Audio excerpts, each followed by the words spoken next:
Sa hindi po nakakalam, ito ang tinatawag na silum o silum plant o sa Tagalog ay sahod yaman ang tawag nila dito sa Tagalog.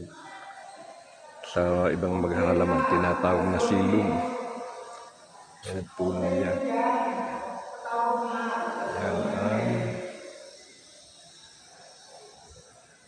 Yan, sahod yaman.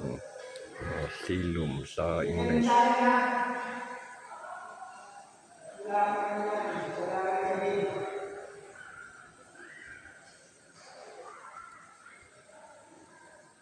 Puno.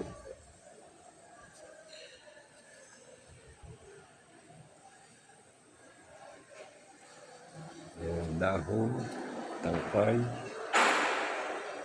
Yan.